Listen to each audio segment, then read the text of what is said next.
Salut les amis, j'espère que vous avez la forme. Aujourd'hui, nous nous retrouvons pour une nouvelle vidéo sur Word.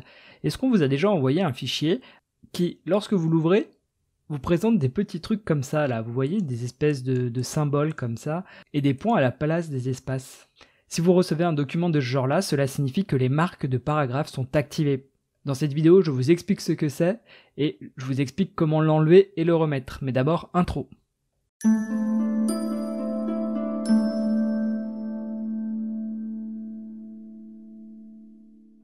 Si jamais vous vous retrouvez avec un fichier où vous voyez des symboles comme ça et des points à la place des espaces, ne vous prenez pas la tête. Pour l'enlever, c'est très simple. Vous voyez ici, il y a un bouton qui est d'ailleurs coché. Vous cliquez dessus et ça disparaît. Maintenant, il faut savoir que des gens adorent travailler avec ça. Et je connais notamment une secrétaire qui ne travaille qu'avec ça. C'est assez perturbant au début parce que ça rajoute plein de symboles et de points. Mais en fait, ça a ses vertus. La première des vertus, c'est que ça vous permet de voir les espaces en trop. Vous voyez que les espaces sont matérialisés par des points.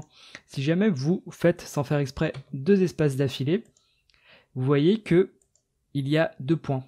Si j'enlève les marques des paragraphes, alors là, vous le savez parce qu'on l'a fait ensemble, mais souvent, on s'en rend un peu moins compte. Donc je remets les marques de paragraphes, je supprime mon double espace. Cela permet également de voir les sauts de ligne. Donc à chaque fois que j'ai un symbole un peu comme ça, j'ai un saut de ligne. Et ça permet par exemple de savoir si à un moment j'ai sauté 2 lignes alors que j'aurais voulu en sauter qu'une.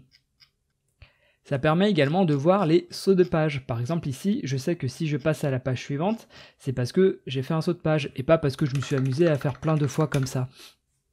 Allez, petit retour en arrière. Et enfin, peut-être un petit peu plus technique, mais ça permet de voir les espaces insécables.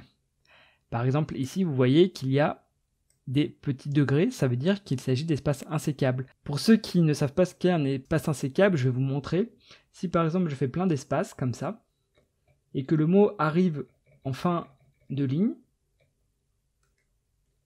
vous voyez que le mot passe en intégralité sur la ligne du dessous, ici. C'est lié aux espaces insécables. Si vous voulez en savoir plus, je vous invite à regarder ma vidéo sur les espaces insécables, mais ça permet en fait de ne jamais découper un mot ou un nombre. Je vous mets une petite fiche en haut à droite. Voilà, maintenant vous savez tout sur ce terme un petit peu barbare qui est les marques de paragraphes. J'espère que vous aurez appris quelque chose, nous nous retrouvons très prochainement pour une nouvelle vidéo. À bientôt!